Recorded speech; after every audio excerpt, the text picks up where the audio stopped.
بسم الله الرحمن الرحيم. السلام عليكم ورحمة الله وبركاته. كنا وقفنا في المحاضرة السابقة على الكونتينيوس بيم، حليناها بطريقة الميكانيزم. بارت بي من السؤال ان هو بيقول لك analysis using 9/10 رول، اللي هو بيعمل عملية توزيع للبندنج مومنت، بياخد 9/10 من الام نيجاتيف ماكس، وبعدين بيضيف ل 10% في الافريج بين الاثنين سبورت عند المكان اللي هو اعلى قيمه بوزيتيف، ويضيف 10% من الافريج بتاع الاثنين نيجاتيف عند السبورت. بالنسبه للمساله، عشان تحل المساله دي هنلاقي ان مستر ماكورميك ادانا قيم البنجنج مومنت النيجاتيف والبوزيتيف، وبعدين بعد كده حل مساله بال9/10 في النيجاتيف واضافه ال10% للبوزيتيف. بس انا حبيت اتطرق الاول، هو جاب الارقام منين بتاعه الام نيجاتيف والام بوزيتيف. فالمحاضره دي ان شاء الله هتبقى جزء منها structural analysis وجزء ماتريكس. حبيت ان انا اتطرق لهذا الموضوع للانترستد في الجزء بتاع الستراكشر اناليسيس، ان احنا عايزين نطلع نفس الارقام. اما الخطوه بتاعت الديزاين دي موضوعها بسيط ان شاء الله، ما ياخدش وقت، لكن الوقت الاطول هيكون بالنسبه لكيفيه حل الستاتيكالي ديترميند سيستم وايجاد قيم الام اي والام بي والام سي. اسهل طريقه او الطريقه المتداوله بالنسبه للكونتينيوس بيم زي ما حضراتكم شايفين هو استعمال الثري مومنت ايكويشن. عندنا 3 فيكسيشن، هنا 3 رياكشن، 3، واحد عند البي، واحد عند السي، واحد عند الدي. فاحنا عندنا 6 unknowns، عندنا 3 equations of equilibrium، سيجما اف اكس يساوي 0، سيجما اف واي يساوي 0، سيجما المومنت بيساوي 0. يتبقى لنا 3. الطريقه بتاعت الثري مومنت ايكويشن عند النيجاتيف، عند الفيكسد سبورت زي ما حضراتكم عارفين، احنا بنفترض سمبل بيم لينث الافتراضي بتاعها ال نوت بيساوي 0.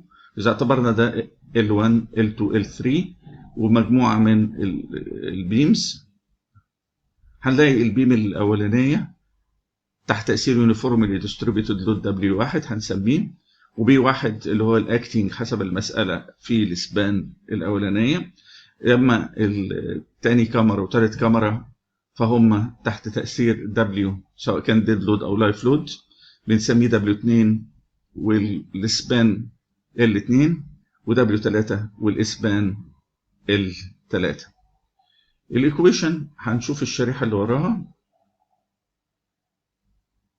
عشان نطبق هنا الايكويشن عند الايه. بنقول ان 0 في الجزء اللي هو الخارجي، لان هنا مفيش مومنت، مفيش الاستيك رياكشن، يبقى 0 زائد 2 ام اي ال نوت زائد ال 1 زائد ام بي اللي هو الطرف اليمين في المسافه اللي بين الاثنين، بين الاي والبي اللي هو ال 1، بيساوي ناقص 6 الالاستيك رياكشن عند الايه فروم ليفت اند رايت. عشان نحسب الالاستيك رياكشن زي ما حضراتكم عارفين، الالاستيك رياكشن هنا ديو تو كونسنتريتد لود، بنرسم البندنج مومنت، يبقى عندنا بي 1 ال 1 على 4. انا مش هحط الارقام بتاع البي 1 والال 1 لغايه الخطوه النهائيه ان شاء الله، لما نعمل المصفوفه وبعدين نبتدي نعمل سبستيتيوت للقيم الخاصه بيه. الالاستيك رياكشن هو مساحه نص المثلث، وبالتالي بيساوي نص بي 1 ال 1 على 4 في ال 1.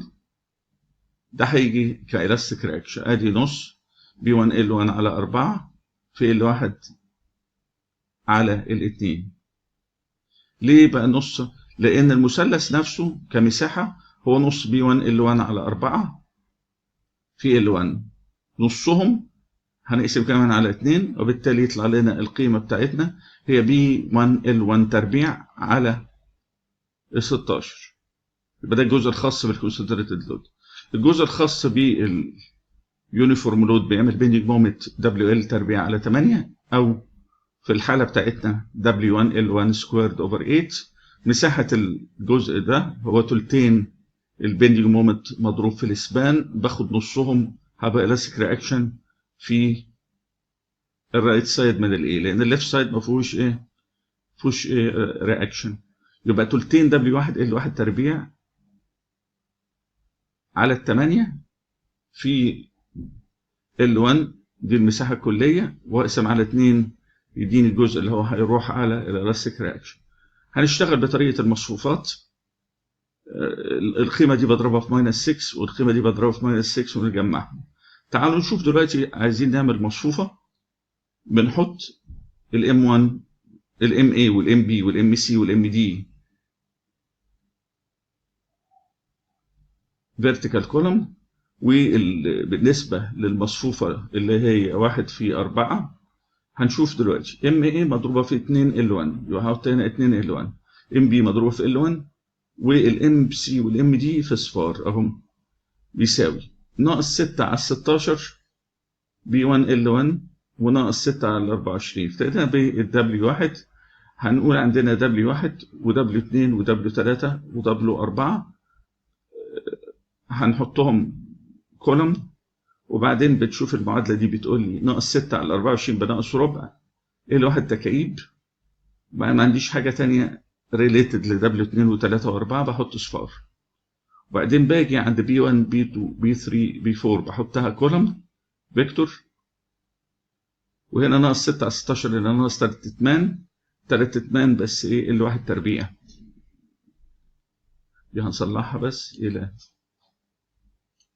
بناقص 3 اتمان ال 1 تربيع 0 0 0. يبقى ده احنا انتهينا دلوقتي بالنسبه للجزء اللي هو الخاص بالام اي. بعد كده بنروح لمجموعه البيمز اللي تليها. يبقى عندنا احنا خدنا مومنت عند الاي، عايزين نطبق الايكويشن في المومنت عند البي. المومنت عند البي في 2 بيمز، واحده سبان ال1 واحده سبان ال2، دي دبليو1 ال1 ودبليو2 ال2، لكن ما زال الكونسنتريتد لود موجود في السبان الاولاني فبيديني الاستيك رياكشن في الجزء اليمين.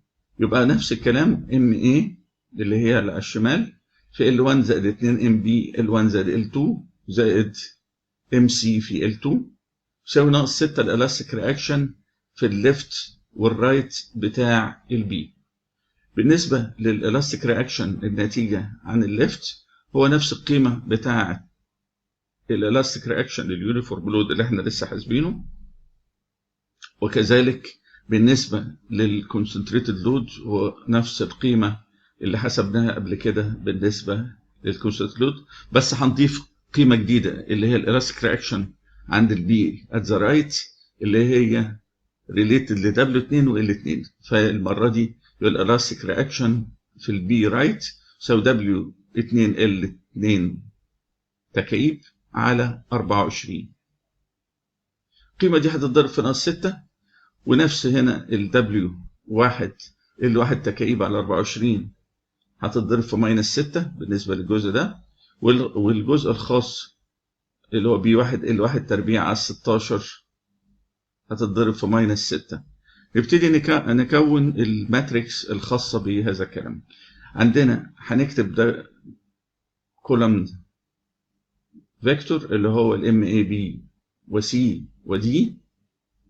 احنا بنحط دي هقول له حضراتكم لما نوصل لاخر ايكويشن.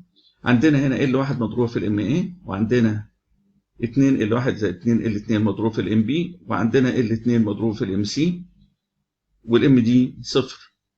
الالاستيك رياكشن ريليتد ل W1 2 3 4 اللي هو عباره عن ناقص 6 على 24 يعني ناقص ربع ال1 تكعيب،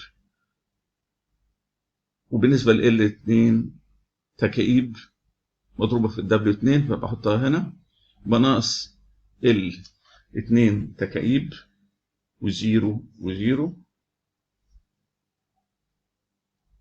الجزء الخاص بالبي 1 بي 2 بي 3 هو ناقص 6 على 16 يعني ناقص 3 اتمان ال1 تربيع 0 0 0 بي 1 بي 2 بي 3 بي 4 فيكتور كولوم. يبقى احنا خلصنا دلوقتي من المنطقه اللي هي المومنت بتاع البي وكتبنا الايكويشنز بتاعته. نفس الاسبان اللي هي احنا عايزين نطبق المومنت عند السي، يبقى عندنا هنا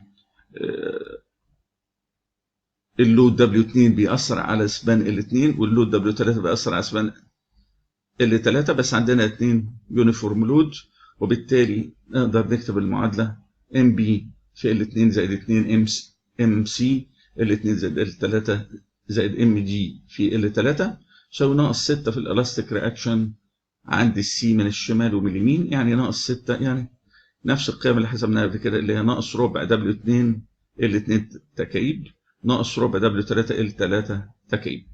نكتب برضو في صيغة المصفوفات، يبقى عندنا هنا 0 MA والام بي في L2 و2 L2 زائد 2 L3 ضرب الام سي، والام دي هنا كمنها بصفر بس لازم نحطها، يعني المومنت اللي ناشئ منها هيساوي صفر، يبقى كل اللي هنقدر نعمله ان احنا هنحطها بام دي ونكتب هنا صفر.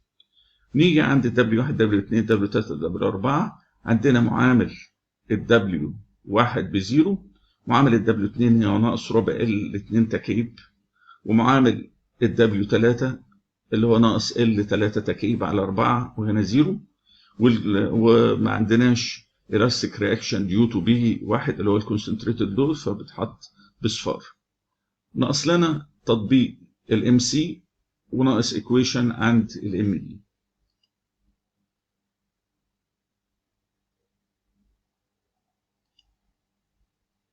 عفوا احنا دي حسبنا الام سي، هناقص لنا تطبيق عند الام دي. كل اللي هنقدر نقوله ان الام دي بتساوي صفر. ليه؟ لان دي هنا سبورت والمومنت عندها بزيرو، وبالتالي هنحط ام دي بصفر. عشان نقدر نحل نكتبها هنبقى عندي ام اي بزيرو، ام بي بزيرو، وام بي سي بزيرو، وام دي اللي هي 1 ام دي بيساوي اصفار. يبقى هتحط هنا اصفار W1 W2 W3 W4 وصفار B1 B2 B3 B4. في النهاية عندنا مصفوفة 4 في 4. لو حاولت انك تحلها 3 في 3 هتدي لك ايرور سواء حليتها بالاكسل، ولو حضرتك تقدروا ترجعوا الكتب Structure Analysis في 3 Moment Equation هتيجي هتلاقي انه خصوصا في الجزء الخاص بالهنج اخر هنج بيجي يعملها بنفس الطريقه دي، انه بيكتب قيمه المومنت. اولا بيخلي باقي القيم اصفار لانه ما بيطبقش ال 3 مومنت ايكويشن بالنسبه لاخر هنج، فبيكتبها بهذه الصيغه، وبيكتب كل اصفار الخاصه بالالاستيك رياكشن، الاستيك رياكشنز بزيرو في المعاملات اللي هي بتاعه اللودز. في النهايه وصلنا الى مصفوفه 4 في 4. ده هي عباره عن ام اي ام بي ام سي ام دي، ودي القيم اللي هي الخاصه بالثري مومنت ايكويشن. القيم الثانيه اللي هي قيم الالاستيك رياكشن في معاملاتها سواء W1 2 3 4 والبي 1 بي 2 بي 3 4 اللي احنا حسبناها مع حضراتكم في